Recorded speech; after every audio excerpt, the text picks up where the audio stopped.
2, 3, 4, 5, 6, 7, 10. Joshie looks back. Come on, you know this is where we gotta go. The place no one wants to go.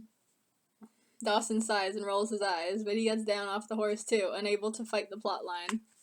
Cowboy, well, if that's where you want to go, then this is where I leave you. Ain't no way in hell I'm going there. He turns to go, but right before he kicks his horse, Joshie suddenly turns around. Joshie, wait! Cowboy, what? Joshie, before you go, there's something I gotta know. Cowboy, well, Joshie, in private. The cowboy and Cowboy and Dawson both groan. Joshie goes over to the cowboy and he reluctantly gets down off the horse. They stand behind the horse Oh, she means like on the other side, not behind where they could be kicked. To have privacy from Dawson. Lol. I wouldn't get down off my horse for nothing, man. I'd be like, he can go a step away, but I'm standing on the horse. Like, or you can get up on the horse, but I'm not getting down because what if my horse runs away or something, you know? No fucking way. Dawson, I'm so lost. He lights a cigarette randomly. He had cigarettes. Cowboy, to Joshie, slightly irritated. So, what? What are you putting my life at risk for?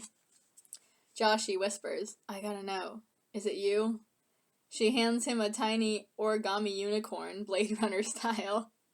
Cowboy glances down. His eyes get big. He quickly snatches the origami and crumples it in his hand. Man, those aren't easy to make. Joshie, hey.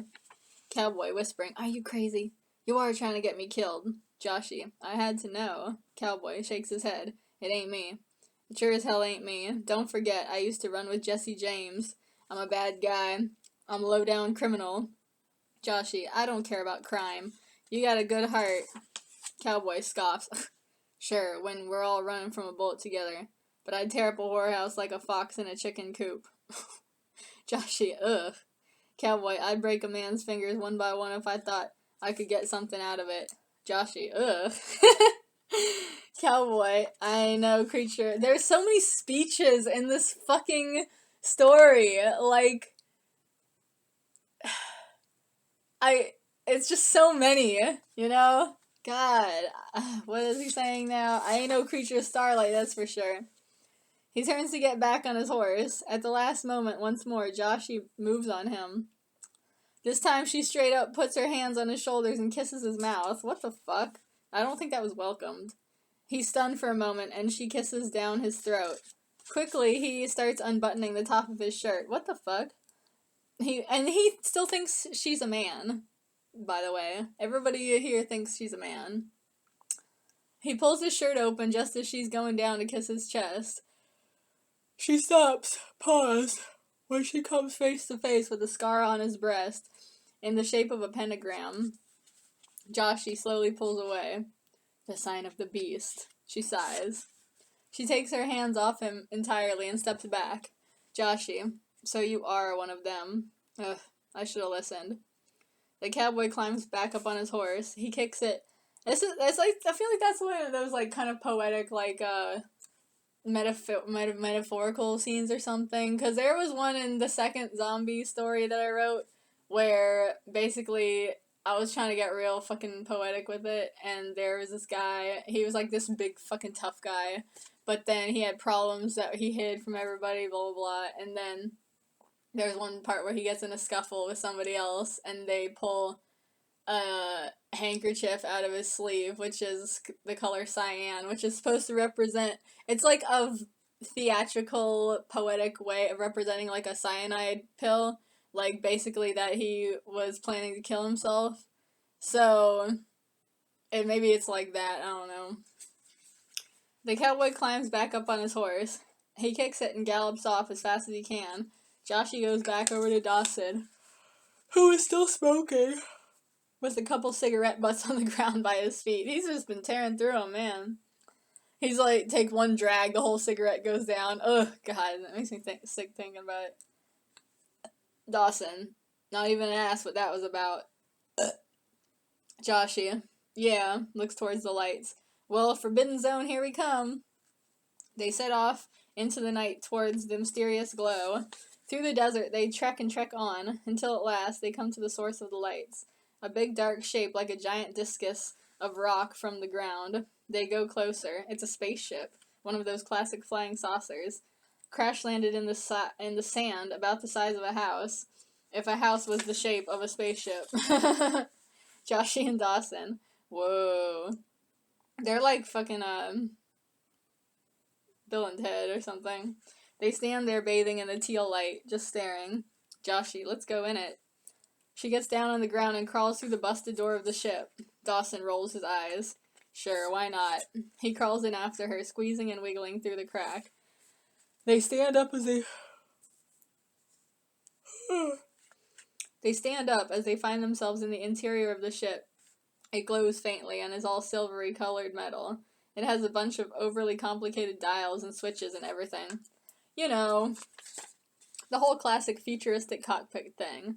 There's some busted keyboards and screens and stuff like that with sparks shooting out now and then and liquid metal oozing onto the floor. Ooh. Dawson, as he looks around, overdramatically, if only we could hope to understand. Then he notices something that looks like a crack in the wall, but it's glowing blue and looks like it's full of blue swirling ether. Dawson, whoa, that looks awesome. He gets closer. Joshie, don't touch that. It looks like death. Dawson, fuck off, Ma. I want to have some fun in this episode. You're always hogging all the badass points. Joshie, looking at her nails in mock arrogance. Well, you know, I can't help it if I'm badass. Pause. Then they both bust out laughing. Dawson, well, see ya. He ducks down and goes into the blue ether. He just went straight in it. He didn't, like, throw something in first or just put a finger in, you know? Joshie, hey, come back. She paces around the starship nervously for a moment. Then she follows him. Joshie, I hope he didn't die. Oh, I hope I don't die. She climbs through. On the other side, she finds herself transported to a peaceful orchard filled with green grass and trees. Dawson is there, standing just a little away with his back to her. Joshie goes up to him. Joshie sees he's looking at something. What'd you find? Dawson nods forward. Books. Joshie, huh? She looks over through the opening in the trees and sees a whole shitload of dazzling young men from the ages of 17 to 28, picking apples. They harvest them into wicker baskets or into their shirts. Joshie. She just makes this face right here. A heavenly choir of lust and biblical lights come over her. Joshie. Holy shit. This place is awesome. Dawson scoffs, rolls his eyes. It's not that great. It's like when you... Well, I don't know about anybody else, but like when I watch a movie with hot guys with my dad or something, and he's just like, ugh, look at these stupid fucking guys. It's totally unrealistic. Then when it's a movie with hella hot girls, he's just like, this is cool, you know? Joshie, let's go meet them. Dawson, what if they're scared of us? We're strangers. Joshie, oh my god, Dawson, you're so square. Why would these grown-ass boys be scared of us? I'm going in. She leaps out through the bushes and runs out towards the farm boys. She comes to a stop in the middle of them. Joshie, hey guys, how's it going? The farm boys all stop dead. They stare at her for a moment in surprise, and then turn and run like a herd of antelopes, some clutching their apples and some just dropping them all over the ground. Baskets go scattering. Joshie, hey, what's the matter with you guys? She chases after them. They just glance back at her and run faster. Dawson scrambles out of the bushes and hurries after Joshie. Through the trees they run and run. The boys break out of the orchard into a flat field and a farmhouse ahead. The boys all dash up to the farmhouse as the front door opens and an older gentleman comes stepping out. He's tall and hefty with a big cowboy hat and a brown leather vest. The one and only John Wayne. I don't know if John Wayne I never have seen a John Wayne movie. I plan to in the future. They're probably all fucking racist and shit, but I'll watch them someday. All the young boys go running up to him and run into the house, or they cling to his sides and hide behind him for protection. John Wayne. What in the blazes got into you boys? Random boy. Nothing yet, but something that wants to. He darts into the house. John Wayne. Buddy Lou, you watch your mouth. Buddy Lou's a cute name. Yeah, he looks forwards then and sees Joshie standing there confused. John Wayne. Well, I'll be. A visitor, huh? He glances over her briefly. Wow, you don't look like the other farm girls. I mean, I say that to everyone, you know, just to boost their self-esteem. But with you, I really mean it. Joshie, thanks? Dawson catches up to them then, all panting for breath. Joshie, at least you can tell I'm a girl. John Wayne, come again? Joshie, nothing. John Wayne sighs, pets the boys by his sides with either hand. Anyway, don't mind these young'uns. They just ain't used to seeing anyone they ain't used to. Joshie, they live such a sheltered life. John Wayne, don't we all? Joshie, huh? John Wayne, most of us ain't sheltered by the world, but we shelter... Oh, God, another fucking speech. This should just be called Cowboy Speeches, the story. But we shelter ourselves. We make our own worlds to live in. We build our ways of seeing things, and then don't ever want to change them. Joshie and Dawson. Wow, deep. John Wayne. I know why you guys came here, and what path of things brought you. Come over for a minute. So he's like a god. He like sees all. I imagine John Wayne with like a crystal ball or something. He goes and sits down on the front steps to the house, motioning to Joshie and Dawson. All the farm boys sit down assortedly on the front porch. Joshie and Dawson glance at each other like, that's weird. Then they go over and sit down on the steps with John Wayne. John Wayne takes out some chewing tobacco and starts chewing. I want to tell you guys a little story.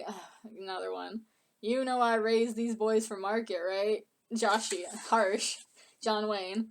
Yeah, pretty boys are a profitable market to get into, just like pretty girls. Except pretty boys are a little more niche. Just slightly, though. It's like a 40-something% versus 50-something% thing or something. But anyway, yeah.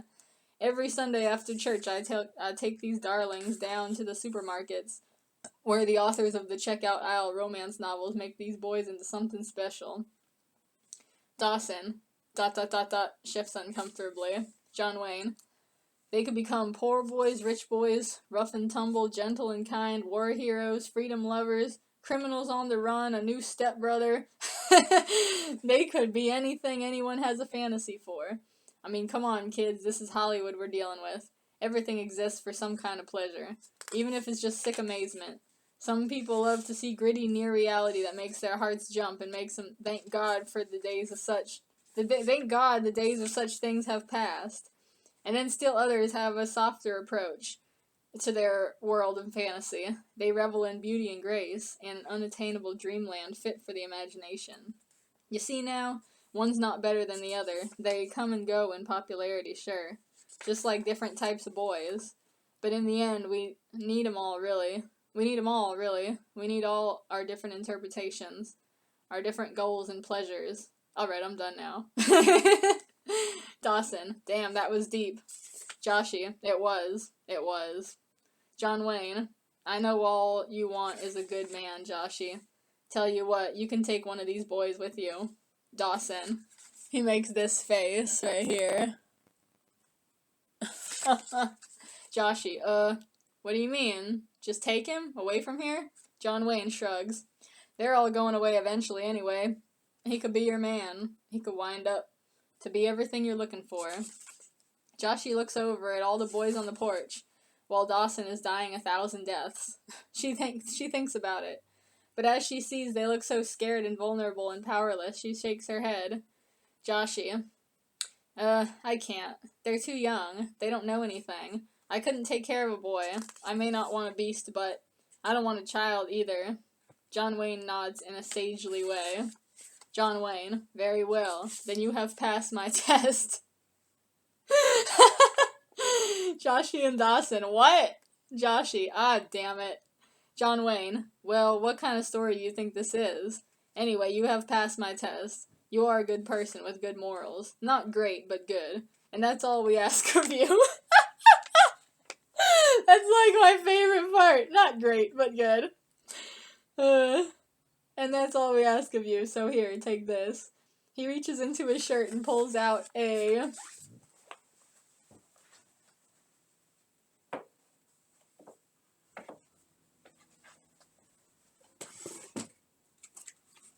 Oh shit, this is the last book. I'm burning through it, man.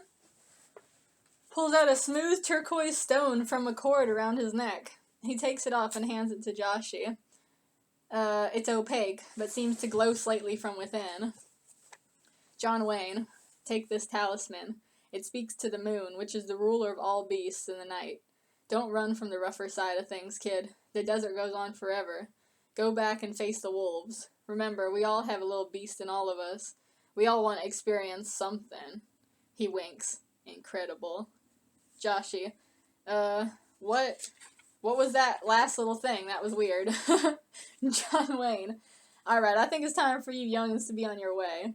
Dawson, how do we even get back? John Wayne takes off his cowboy hat and waves it. Magically, they're transported back to the oasis in the desert, where they are waking up on the cold night sand. Joshie, whoa, was it all a dream? She looks down then and sees the turquoise hanging around her neck. Joshie, oops, never mind. Forget what I said.